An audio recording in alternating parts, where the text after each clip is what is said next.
11 आम के जो पत्ते जिस डाली में लगे होते हैं, वो डाली कोमल सी डाली, 11 टुकड़े महाराज एक कच्चे सूत से लपेटकर 11 बार, उसका भाग जब उसको लपेट लोगे इस तरह से इकट्ठा करके, आगे का जो भाग है 11 बार कच्चा सूत लपेटने के बाद जो भाग पीछे का आगे का कोई भी हो, उसको शहद में डुबाकर शिव जी को समर्पित कर दो। किस जगह पर रखना है?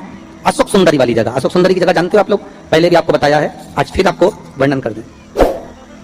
जैसे ये गोल जलाधारी है, ये शिवलिंग रखा है, ये दो जहां से पानी बह रहा है बाबा के चरणारविंद, राइट में श्री गणेश जी का स्थान, लेफ्ट में कार्तिकेय का स्थान, बीच में अशोक सुंदरी की जगह। शंकर भगवान की 6 लड़कियां हैं, भगवान शंकर के 13 बच्चे, 13 बच्चों में से 6 लड़कियां, उस 6 लड़कियों में से एक लड़की का स्थान, भगवान शंकर की एक बेटी का स्थान, अशोक सुंदरी का स्थान सामने पद्म पुराण में स्पष्ट किया, यह स्थान अशोक सुंदरी का। बीच में जो अशोक सुंदरी का स्थान है महाराज, उस जगह पर शहद का मुख, जो शहद आपने भिगोया है, उस शहद का मुख शंकर जी की ओर कर इसी चैत्र के महीने में, इन्हीं नवरात्रि में शंकर भगवान के उस अशोक सुंदरी की जगह पर शहद का भाग शिव जी की ओर रख दें। महाराज अगर घर में संपदा की कमी हो या कोई पैसा खा गया हो, रुपया नहीं दे रहा हो, पैसा अटक गया हो, तो उस शहद को शिव जी की ओर मुख कर उस आम के पल्लव की जो डंडी है उसको 11 डंडी को रख दीजिए और उससे अपनी कामना कर आ जाइए। हो सके उस शहद में से थोड़ा सा शहद किसी रुमाल पर, किसी कपड़े में लगाकर उसको रख लीजिए। जिस व्यक्ति से पैसे लेना है, जिस व्यक्ति से पैसे मांग रहे हो, उससे एक बार जाकर मिल लीजिए, एक बार उसको खबर कर दीजिए। बाबा चाहेगा भोलेनाथ तो नवरात्रि में ही पैसा वापिस आ जाएगा, अगर शिव कृपा कर दे। ये बाबा की करनी। आम का पल्लव कोई साधारण नहीं जिसको कलश के ऊपर रखा जाता है, शिव की कृपा। शिव मंदिर कौन कौन जाता है? जरा हाथ उठाओ, सब लोग उठाओ, जितने लोग जाते हैं। सब जाते हो ना? एक नियम बना लो, शंकर जी के मंदिर में जाओ। क्या नियम बनाना है? कि शिव जी पर जब जल चढ़ाया और जल चढ़ाने के बाद वो जल जब पूरा की पूरा नीचे चले गए, ठीक है, पूरी पूजन कर लो, संपूर्ण पूजन। और संपूर्ण पूजन करने के बाद जब जल नीचे चले गया और जल कुछ बचा ही नहीं, तब 2 क्षण आप बैठे रहे, अपनी हथेली हाथ की उस जो जलाधारी है उसमें से जो पानी नीचे गिरता है उसमें अपने हाथ की हथेली को लगाकर रखिए। 2 बूंद, 3 बूंद, 4 बूंद पानी तो भगवान शंकर स्वयं दे देगा। थोड़ा इंतजार करना, पानी सूख भी गया होगा तो 2 बूंद तो मेरा देव अधिदेव महादेव फूल में से भी चढ़ाएगा। आप वो जो 2 बूंद पानी मिले उस जल को लेकर घर पर आइए और आपको ऐसा लगता है कि मेरा शरीर ठीक नहीं है, या रोग हो गया, या बीमारी हो गई, या दुकान नहीं चल रही, या व्यापार नहीं चल रहा, 4 धंधे बदल लिए, प्रयास करो, रोज शिव मंदिर जाओ, पूजन करने के बाद थोड़ी देर बैठ जाओ, आप 2 बूंद जल लेकर आओ और उस दुकान पर या अपने शरीर पर लगाना प्रारंभ करिए, अपने आप सब कार्य सफल होना प्रारंभ। औषधि है, औषधि। तब केवल एक बेलपत्री पर रखा हुआ एक चावल का दाना नारी का हाथ का स्पर्श कराकर स्वधा माता का नाम लेकर अशोक सुंदरी की जगह मालूम है सबको, अशोक सुंदरी वाली जगह पर केवल चढ़वा दीजिए, वो बच्चा पूर्ण तरह से 90 महीने में ही जन्म लेगा, 8वें में नहीं, और स्वस्थ, उसकी स्वस्थता रहे। क्या नाम लेना है? नाम बोलो पहले, जम के बोलिए। आप लोगों से इसलिए बुलवा रहे हैं कि आप भूल ना जाओ। फिर से बोले एक बार, स्वधा, स्वधा का स्मरण।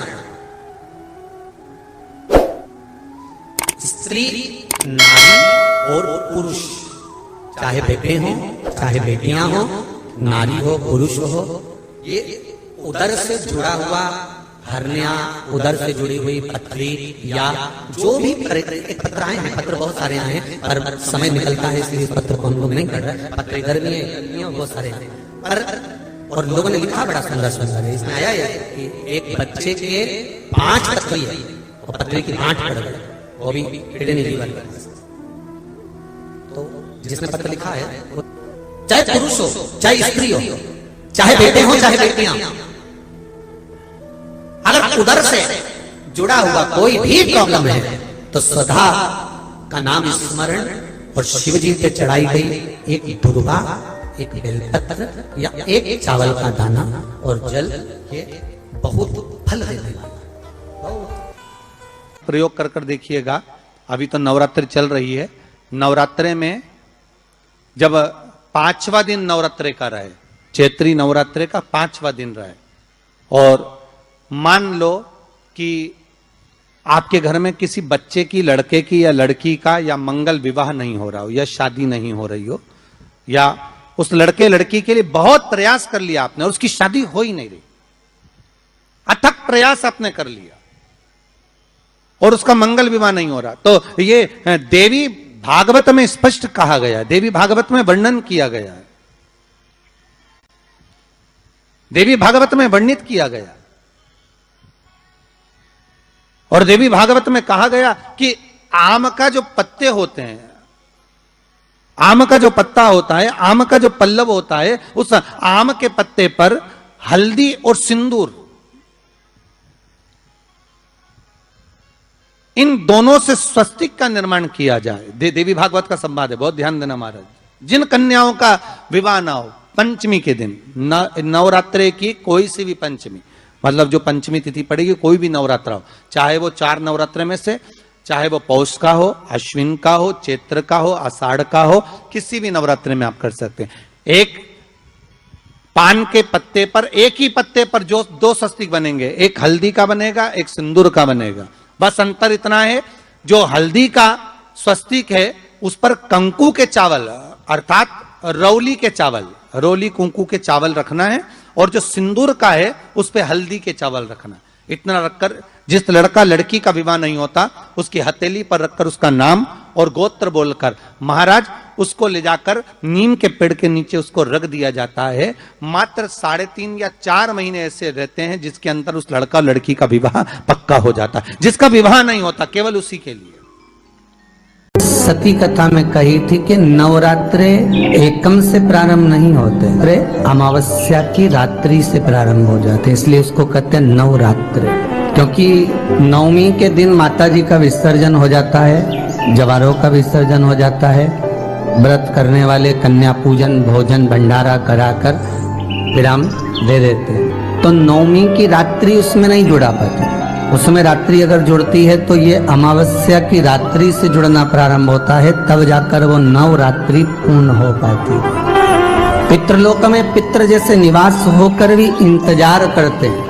4 नवरात्रे हैं तो 4 ही श्राद्ध हैं। आज मौनी अमावस्या है, श्राद्ध का विराम हो जाता है और कथा अर्थात नवरात्रे प्रारंभ हो जाते हैं दूसरे दिन। तो यहाँ शास्त्र कह रहा है जैसे हमें प्रतीक्षा रहती है कोई अच्छे कार्य की, कि घर में कोई शुभ कार्य हो, घर में कोई अच्छा आयोजन हो तो अपने को आनंद होगा, प्रसन्नता होगी। उसी तरह हमारे जो पूर्वज चले गए, जो पूर्वज चाहे वो अधोगति में गए हों, चाहे वो देवगति में गए हों, चाहे वो पितृलोक में निवास कर रहे हों, तो जितने भी पितृलोक में निवास करने वाले पूर्वज होते हैं वो भी ये विचार करते हैं कि हमारे घर के वंश द्वारा, हमारे वंशजों द्वारा कोई ऐसा सत्कर्म हो जिससे हमारे जीवन की वितृप्ति हो और हमें आनंद की अनुभूति हो। और ध्यान दीजिएगा महाराज, आपको चैत्री नवरात्रे का स्मरण होगा, आपको शरदी नवरात्रे का स्मरण होगा, पर जो आषाढ़ में और माघ में जो नवरात्रे पढ़ते हैं इसका एक आनंद ही दूसरा रहता है। बस इतना जरूर होता है कि दुनिया के लोग वो जो 2 नवरात्रे होते हैं उसमें कलश की स्थापना भी करते हैं, देवी का पूजन भी करते हैं, अर्चना भी करते हैं, मंदिरों में भीड़ भी रहती है और खूब प्रेम से माता का जगराता वगैरह सब होता है। पर ये जो नवरात्रे हैं 2 गुप्त नवरात्रे, इनका लोगों को स्मरण नहीं था। वो तो धीरे धीरे ये टीवी चैनल के माध्यम से कथाकारों ने, वक्ताओं ने स्मरण कराना जब चालू करा, धीरे धीरे बताना, मार्गदर्शन करना जब चालू करा, तब लोगों को ज्ञात होता गया कि कोई गुप्त नवरात्रा भी होता है, उसमें भी देवी की आराधना होती है। ये 4 नवरात्रे अलग अलग अवस्था के हैं, अलग अलग सुख के हैं और अलग अलग आनंद के। आपके घर में पितृदोष है, आपको ऐसा महसूस होता है, तो किसी भी नवरात्रि के पहले जो अमावस्या पड़ती है जिस दिन अमावस्या रहे उस दिन चावल की कटोरी में एक कपूर का टुकड़ा रख दीजिए महाराज, छोटा सा। और कपूर का टुकड़ा रखकर उस कपूर को दरवाजे के बाहर कटोरी में ही, चावल रखी हुई कटोरी में ही उसको पितरों का स्मरण कर कर जला दीजिए। और जलाने के बाद उस चावल को कहीं भी किसी भी वृक्ष की छांव में पक्षियों के लिए डाल दीजिए। शिव महापुराण की कथा कहती है, अगर मान लो पितृ आपको कष्ट दे रहे हैं, पितृ आपको तकलीफ दे रहे हैं, कोई काम नहीं होने दे रहे हैं, या कहीं आपको ऐसा लगता है कि पितरों का दोष है, तो वो पितृ दोष देवी, अब ये जो आप करेंगे ये कब कर रहे हैं? अमावस्या के दिन आप उसको रख रहे हैं। अमावस्या के दिन उसको रखकर रात भर आपने रखा कपूर के साथ में, सुबह एकम पड़ गई, नवरात्रि लग गई, उसी दिन उसको जलाकर आपने पटक दिया। अर्थात उससे देवी और पितृ इन दोनों का आशीर्वाद जो प्राप्त होता है, तो घर में से पितृदोष समाप्त होकर लक्ष्मी की वृद्धि प्रारंभ हो जाती है, कार्य में सिद्धता आ जाती है। और नवरात्रि में भी देवी की आराधना का एक स्मरण का सुख है महाराज। ज्योत का विधान है, नवरात्रि में देवी की ज्योत लगती है, अखंड ज्योति लगती है, जवारे बुआए जाते हैं, कलश लगता है। ज्योत का भी विधान है। जिसके यहाँ दिया अखंड जलाया जाता है, अगर वो दिए की लो, दिए की बाती अगर दक्षिण दिशा की होती है, तो उसके घर में साल भर में एक घात जरूर होती है। जो दिया अखंड जलता है उसकी बाती का मुख दक्षिण का नहीं होना चाहिए। अगर आपने देवी भागवत का स्मरण करा हो, देवी भागवत को अगर सुना हो, तो देवी भागवत में स्पष्ट किया गया कि पूर्व की ओर मुख करा हुआ दिया, अर्थात पूर्व की ओर ज्योत जो जलाई जाती है वो संपदा की वृद्धि करती है। पश्चिम की ओर मुख कर कर जो ज्योत लगाई जाती है महाराज, वो वैभव को देती है। और उत्तर की ओर जो मुख कर कर ज्योत जलाई जाती है, उत्तर की ओर जो ज्योत का मुख रहता है, वो आयु की वृद्धि करती है, घर में अकाल मौत को रोकती है। दक्षिण की ओर ज्योत ना लगाएं। अगर आपको लगाना है पूरब की लगाएं, पश्चिम की लगाएं या उत्तर की लगाएं।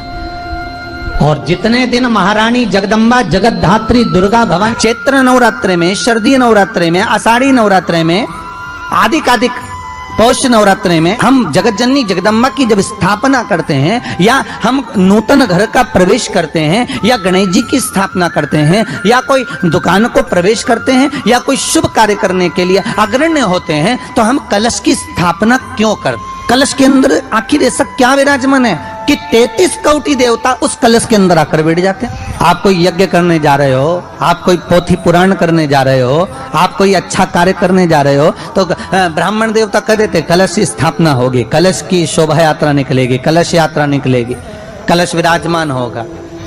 उस कुंभ की, उस घड़े की महत्वता कहां से प्रकट हो गई? शिव महापुराण की कथा कहती है महाराज, भगवान ओघड़दानी शंकर स्वयं आद्य शक्ति जगदम्बा से कहते हैं कि जगदम्बा तू क्या चाहती है बोल। तो जगत जननी जगदम्बा कहती है कि जहां मैं हूं वहां शंकर है, ये आपने कह दिया, पर जहां शंकर है वहां पार्वती का होना जरूरी है। उसके लिए सिद्ध करने के लिए एक स्थान ऐसा बनाया जाए जहां पर शंकर विराजमान है और शंकर के साथ पार्वती विराजमान है। तो शिव जी ने कहा, पार्वती उसके लिए मैं तुझे एक सुंदर कलश का निर्माण कर कर देता हूं।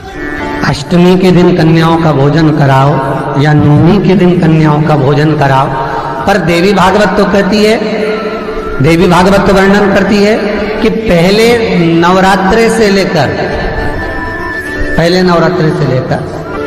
नौमी तिथि तक जितने दिन देवी के होते हैं, प्रत्येक दिन में आप किसी भी दिन कन्याओं का भोजन करा सकते हो, पहली रात्रि से लेकर, पहला दिन से लेकर। पर 90 दिन तो सवेरे पूजन करके, यज्ञ करके, अनुष्ठान करके देवी को विसर्जन कर दिया, फिर नवरात्रि पूर्ण कैसे हुई? नवरात्रि की पूर्णता होती है अमावस्या की रात से गिनी जाती है। कौन से दिन से गिनते हैं? अमावस्या की रात्रि, फिर एकम की रात्रि, फिर दूज की रात्रि, ऐसे गिनते गिनते अष्टमी की रात्रि तक और नौमी के दिन सुबह तक या दोपहर तक या शाम तक जब तक आप यज्ञ ना करें तब तक ये 9 रात्रियां पूर्ण गिनी जाती हैं महाराज देवी भागवत के हिसाब से पूर्णता। अब हमने कन्या भोजन का जो क्रम बनाया अष्टमी के दिन करा देंगे, नौमी के दिन करा देंगे, इस तिथि को